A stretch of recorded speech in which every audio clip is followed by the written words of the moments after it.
मैं नितेश श्रीवास्तव आपका स्वागत करता हूं सिद्धि क्लासेस में। आप अभी तक YouTube पर सिद्धि क्लासेस में सिर्फ मैथ के ही वीडियो पाते होंगे, तो मैंने सोचा आप सभी प्रतियोगी जो लोग लगे हुए हैं भविष्य में अपनी इच्छाओं को पूरी करने के लिए, किसी विभाग में अधिकारी बनने के लिए, तो आपका एक ऐसा विषय लेकर चलूं जो आप सभी के लिए बहुत ही कठिन होता है, जिसको लोग इतिहास बोलते हैं। तो गड़े मुर्दों का तारीखनामा है, उसमें तारीखों का पुलिंदा है। तो इस तरीके से मैं आपको एक विषय में सहायक बन करके थोड़ा सा आपको समझाना चाहूँगा कि आखिर इतिहास में क्या, कैसे हमें उसे कैसे पढ़ना चाहिए और कैसे समझना चाहिए।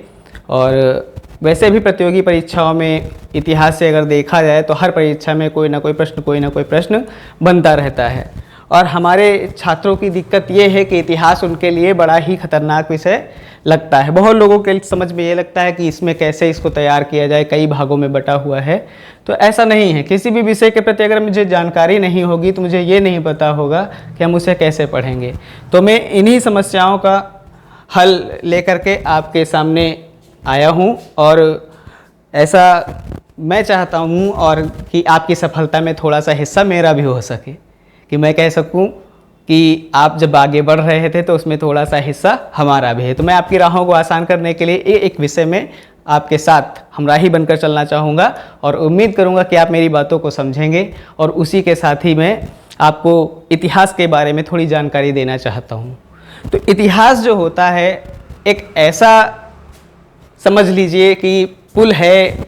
जैसे कि हम कहें, इतिहास को पहले जान ही लेते हैं, इतिहास क्या है।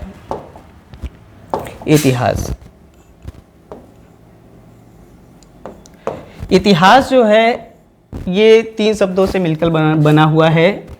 इत, ह प्लस आस। तो मैं आपको बताना चाहूँगा कि इतिहास जो शब्द बना हुआ है वो इन शब्दों से मिलकर बना है। इति, ह प्लस आस, जो कि ये बताता है कि सचमुच ऐसा हुआ था, सचमुच ऐसा हुआ था। तो इतिहास गड़े मुर्दों का ही पुलिंदा नहीं है कि तारीखनामा बताया गया हो, ऐसा नहीं। जिसे इतिहास की जानकारी होती है तो हो सकता है उसे भविष्य में होने वाली गलतियां कम हो, कि इतिहास हमें ये जानकारियां देता है। तो इतिहास हमें जानकारी कैसे प्रदान कर सकता है, किसी जगह का इतिहास हमें कैसे पता चलेगा।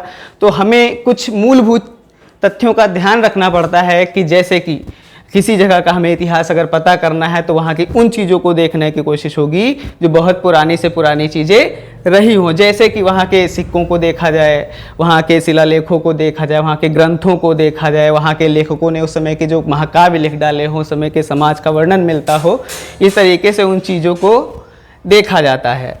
तो इतिहास में अब सारी चीज़ों को अगर एक साथ समझते चलेंगे तो इतिहास को तो बहुत दूर से जाना पड़ेगा। फिर तो हमें ब्रह्मांड का विस्फोट भी करना पड़ेगा कि 13.7 अरब वर्ष पहले से उस क्षण से इतिहास शुरू हो गया जहां से ब्रह्मांड की उत्पत्ति शुरू हुई थी। तो मान लीजिए 13.7 अरब वर्ष थे तो नहीं जान सकते लोग, अपने यहाँ का इतिहास नहीं जान पाते हैं। तो लौटते हुए उन बातों को थोड़ा सा हम ये जानना चाहेंगे, जैसे कि मानव की उत्पत्ति हुई और धीरे मानव ने विकास करा, और उन्होंने कई, जैसे कि नदियों के किनारे आप जब पढ़ते सिंधु सभ्यता को देखे, और मेसोपोटामिया की सभ्यता को देखे, मिस्र की सभ्यताओं को देखे, थोड़ा समझदार होते हुए सभ्यताओं को उन्होंने बसाना शुरू किया था। धीरे धीरे उनको तो धातुओं तक का ज्ञान नहीं था, तो धातुओं का ज्ञान होते ही, जैसे कि पहले तो मनुष्य तांबे का ही प्रयोग करता था, मनुष्य ने सबसे पहले तांबे का ही प्रयोग किया। फिर उसके बाद में कांस्य युगीन आप सभ्यता पढ़ेंगे, सिंधु सभ्यता के बारे में पढ़ेंगे, तो उसमें उन्होंने कांसा बनाना शुरू कर दिया था। मतलब तांबे में वो टिन मिला करके उसे कांसा बना करके प्रयोग करने लगे थे। और आर्यों ने तो लोहे की खोज करके बिल्कुल एक क्रांतिकारी परिवर्तन कर दिया था मूलभूत सुविधाओं में। अब सोच के देखिए, जिंदगी में अपने से लोहा निकाल के देखिए, हमको लगता है कि हमारे हीमोग्लोबिन में भी हिमेटिन नामक लोहा पाया जाता है। तो लोहे को अगर जिंदगी से निकाला जाए तो बचेगा कि आपको जो कुछ भी दिख रहा होगा उसमें कहीं ना कहीं लोहे का हिस्सा जरूर होगा। तो लोहे ने परिवर्तन किया, और उसी के साथ में भी लोग थोड़े थोड़े से उदय होते हैं, साम्राज्य बनते हैं। हम भारत के इतिहास के परिप्रेक्ष्य में इन बातों को दोहराना चाहेंगे कि भारत में जब लोहे की खोज हो चुकी थी, आर्यों ने खोज की थी, और वैदिक सभ्यता की स्थापना हुई थी। तो वैदिक सभ्यता के बाद में आगे बढ़ते हुए जो हम आगे बढ़ते हैं तो 16 महाजनपदों के बारे में हमें पढ़ना पड़ता है कि उस समय ईसा पूर्व में उन्होंने 16 महाजनपदों का उल्लेख मिलता है। उसमें कई साम्राज्य हुआ करते थे, छोटे मोटे साम्राज्य हुआ करते, उस समय हम भारत नहीं कह सकते थे उसे, कुल मिलाकर के हम उसे पूरा भारत नहीं कह सकते थे, क्योंकि हर कोई अपने इलाके का दादा था, तोप था, औलिया था, खलीफा था। इस तरीके से वो अपने में था कि है ये हमारा साम्राज्य, जहाँ तक हमारी नज़रें पहुँच रही हैं, तुम जहाँ तक उंगली उठाकर देख पा रहे हो वहाँ तक हमारा साम्राज्य। तो मतलब छोटे राजा हुआ करते थे। आपने पिक्चरों में भी देखा होगा कभी, कि बाहुबली पिक्चर तो देखी ही होगी, महेशमती। इस तरीके से साम्राज्य हुआ करते थे। और आप ये जानते हैं जहाँ पर एकता नहीं होती वहाँ पर तोड़ने के लिए बहुत से लोग आते रहते हैं। भारत का पश्चिम उत्तर एरिया जो है, उधर से खुला हुआ रास्ता, जिधर से लोग खैबर दर्रे या गौमल दर्रे से बार बार आते रहे लूटने के लिए भारत को। जो भी उठता था भारत की तरफ मुंह फैलाकर चल देता था। लोगों ने सुन रखा था कि भारत में बहुत सारा धन है, मंदिरों में बहुत सारा धन इकट्ठा, और इसका उदाहरण आपको कई मिलते हैं। सोमनाथ मंदिर तोड़ा जाता है, कई मंदिर तोड़ दिए जाते हैं और उनसे लूट होती है। तो ऐसे ही बाहर से लोग आते रहे, यूनानी आए, शक, पहलव, कुषाण, ऐसे ऐसे बाहर से आते रहे। धीरे धीरे पोरस सिकंदर की लड़ाई, आपको प्राचीन काल में चंद्रगुप्त मौर्य हो गए, ऐसे कई शासकों ने एक छत्र राज करने की कोशिश की। आगे जब बढ़ते बढ़ते कई राजाओं के बारे में हमें जानना पड़ेगा, उन्होंने जो इस पे साम्राज्य स्थापित किया वो कहाँ तक चला। धीरे धीरे प्रजातंत्र, राजतंत्र से प्रजातंत्र की ओर बढ़ते हुए साम्राज्यों में, जैसे कि हम आधुनिक इतिहास में थोड़ा सा बढ़ेंगे तो आप देखेंगे सबसे पहले लिखित संविधान अमेरिका में बन जाता है, सभी को मौलिक अधिकार सौंपे जाते हैं। इस तरीके से सुधार होते गए, जिसका बौद्धिक जितना विकास होता गया, उन्होंने अपने में आपको अधिकारों और कानूनों से ढालने की कोशिश करी। ऐसे ही आगे बढ़ते बढ़ते भारत तो पूरा भारत था ही नहीं, हर कोई लूटता जा रहा था। थोड़ा सा प्राचीन काल में भी देखो, शक, पहलव, कुषाण, ये जो यूनानी आते रहे लूटते रहे, वो आगे बढ़ करके जब आप मध्यकालीन में आ जाएंगे तो कोई नई बात नहीं हुई थी वहाँ पर। बस इतना ही हो गया था कि लुटेरों का क्रम थोड़ा सा बदल गया था, चाहे वो मोहम्मद बिन कासिम रहा हो, चाहे मोहम्मद गजनवी रहा हो, चाहे वो मोहम्मद गौरी रहा हो। मोहम्मद गौरी जो था उसने तो आकर के पूरे भारत में साम्राज्य में मुस्लिम साम्राज्य की नींव ही डाल दी थी, जब उसने पृथ्वीराज चौहान को ताराइन के द्वितीय युद्ध में हरा दिया था। तो इस तरीके से मुस्लिम साम्राज्य की नींव पड़ते ही थोड़ा सा ये गुलाम वंश हो गया, खिलजी वंश हो गया, तुगलक वंश हो गया, सैयद वंश हो गया, लोधी वंश, ऐसे ही पूरे वंश बन करके दिल्ली केंद्र बन गया। जैसे प्राचीन काल में सभी का केंद्र मगध हुआ करता था, वैसे मध्यकालीन में दिल्ली का हो गया था। अभी भी दिल्ली का होता है, उतना ही महत्व ही है।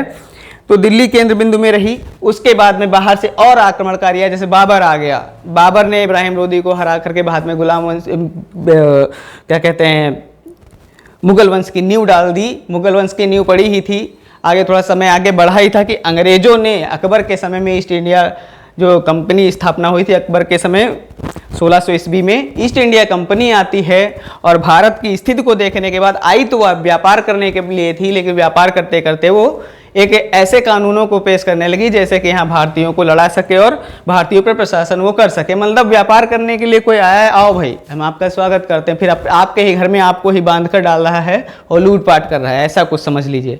तो ईस्ट इंडिया कंपनी जब आई तो उसने क्या देखा, यहाँ के जो राजा महाराजा हैं वो आपस में लड़ते रहते हैं, तो इसका प्रतिपक्ष आपको देखना पड़ेगा। बंगाल में जैसे कि प्लासी का युद्ध हो जाता है, तो प्लासी का युद्ध हारने के बाद बंगाल पे अंग्रेजों का स्थापित हो जाता है, पहला गवर्नर बना दिया जाता है क्लाइव को। ऐसे ही बढ़ते बढ़ते वो पूरे भारत पर शासन करने लगते हैं और उनकी नीतियाँ थोड़ा सा बदली हुई रहती हैं, चाहे वो डलहौजी की राज हड़प नीति रही हो, चाहे पहले जी की सहायक संधि रही हो, ऐसे ही आगे बढ़ रहे थे।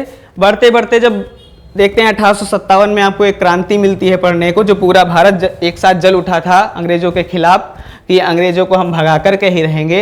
1857 के क्रांति के बाद में लोगों में थोड़ा जागरूकता बढ़ी, बहुत से पढ़े लिखे नेताओं ने बहुत अधिक योगदान दिया। आगे चल के आप तिलक को ले लीजिए, दादा भाई नौरोजी को ले लीजिए, मोतीलाल नेहरू को ले लीजिए, इस तरीके के लोगों ने लोगों में थोड़ा जागरूकता बनाने की कोशिश की। राजनीतिक रूप से क्या कहें, ये दलों की स्थापना होने लगी, लोग एक दल के रूप में काम करने लगे। और अंग्रेजों ने भी, जैसे कि आप कांग्रेस के बारे में जानते होंगे, कांग्रेस की स्थापना हो गई थी 1885 में, डफरिन के शासनकाल में हो गई थी। तो अंग्रेजों ने तो उसे सेफ्टी वॉल की तरह यूज़ करने की कोशिश की थी। धीरे धीरे वो आगे पार्टी बढ़ करके बहुत आगे तक चली गई थी। तो 1857 की क्रांति के बाद में सुधार भी हुए। ऐसा नहीं है कि अंग्रेजों ने यहाँ पर लूटपाट की, यहाँ पर उन्होंने रेलवे का विकास किया, अस्पताल बनवाए, विश्वविद्यालय बनवाए, हालांकि ये चीज़ें पहले नहीं थी क्योंकि मुस्लिम साम्राज्य चल रहा था। आपको पता होना चाहिए कि 1206 से लेकर के 1500 1700 से लेकर के कहाँ तक, इस तरीके से औरंगजेब के शासन साल थोड़ा सा और आगे बढ़ जाइए, और भी मुगल शासक रहे, बहादुर शाह जफर तक समझते रहिए आप कि बहादुर शाह जफर तक मुगल वंश का शासन रहा 1857 तक। तो इस तरीके से शिक्षा की कोई व्यवस्था नहीं थी, और शिक्षा का व्यवस्था का भी इन्होंने अच्छा काम किया, रेलवे का विकास कर दिया, कई मेडिकल कॉलेज वगैरह खुले थे इन्हीं के समय में। तो ऐसा नहीं कि एक पक्ष से नहीं कहा जा सकता कि अंग्रेजों ने खाली लूटपाट ही की थी, और विकास भी वो अपने लिए ही कर रहे थे कि अगर रेलवे बिछा देंगे तो वहाँ से हमको जो माल होगा वो आसानी से पहुँच जाएगा, और उसे हम थोड़ा सा रोक सकेंगे। तो यहाँ तक हम लोगों ने समझा कि 1857 की क्रांति के बाद में अंग्रेज़ों ने भारत पर पूरी तरीके से अधिकार कर लिया था, और कुछ जागरूक लोग थे जो आंदोलन कर रहे थे, उसी में कांग्रेस बनी, और उसी में से दो दल और निकल गए, गरम दल और नरम दल में बट गया था। तो कुछ लोग हाथ जोड़ने की बात कर रहे थे, कुछ इसी में से हाथ तोड़ने की बात कर रहे थे। तो कुछ कहते थे खून का बदला खून होगा, कुछ कहते थे बातों से होगा। तो ऐसा दोनों तरीके से सही था। गांधी जी जहाँ हाथ जोड़कर मांग लेने की बात कर रहे थे, वहीं सुभाष चंद्र बोस जैसे लोग बाहर के देशों में जाकर के हथियार जुटाकर मुंह तोड़ देने की बातें को सच कर देना चाहते थे, क्योंकि उन्होंने देख रखा था कि रूस में कैसे क्रांतिकारी परिवर्तन हुआ। 1917 की क्रांति में उन्होंने देख रखा था। वो हो रहे विश्व युद्ध के समय 1939 से 1945 से के समय को देख रहे थे। उनको बहुत बड़ी बड़ी बातें पता थी कि कैसे देश को इस समय इन अंग्रेज़ों के चंगुल से छुड़ाया जा सकता है। तो ऐसे ही बहुत से क्रांतिकारियों ने देश को आज़ाद कराने में योगदान दिया, और उसके बाद में जब देश आज़ाद हो गया तो देश के विकास में पंचवर्षीय योजनाएं लागू की गई, और योजनाओं को लागू करने के साथ में देश में और सुविधाओं का विकास भी किया गया। अब आप कहेंगे इसमें इतिहास में ये सुविधाओं को जोड़ देने की क्या बात आ गई? तो किसी देश का विकास जो होता है एक साथ, तो उसमें आर्थिक पहलू भी होते हैं, सामाजिक पहलू भी होते हैं, सारे पहलू होते हैं। तो इतिहास कोई इतना खतरनाक विषय नहीं है कि आपको समझ में ना आए।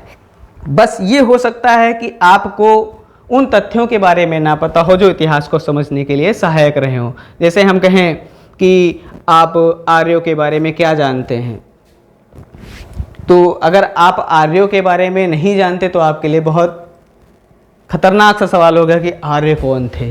लेकिन अगर आपको आर्यों के बारे में पता है, फिर आगे अगर कोई आपको बताए कि इसके बाद में मगध साम्राज्य है, इसके बाद में ये है, इसके बाद में हमें ये पढ़ना है, इसके बाद में हमें ये पढ़ना है, तो एक स्ट्रेटजी बना करके किसी सब्जेक्ट को अगर हम पढ़ने की कोशिश करते हैं तो हमें स्टेप बाय स्टेप वो समझ में आना शुरू हो सकता है।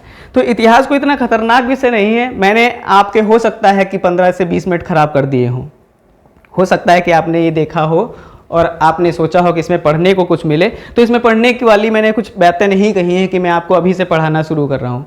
बस ये होगा कि आप इसको समझ करके अगर पढ़ना चाहेंगे, मैं आगे से अगला वीडियो आपको सीधे एक टॉपिक से पढ़ाना शुरू करूँगा, और कोशिश करूँगा कि आप लोग उसे देखें और उसे समझने की कोशिश करें, और रिप्लाई करें कि आपको कैसा लगा, आप इसमें क्या सुधार चाहते हैं। मैं आपका स्वागत करूँगा उन कमेंटों का। आप इसे शेयर करें और बार बार देखने की कोशिश करें।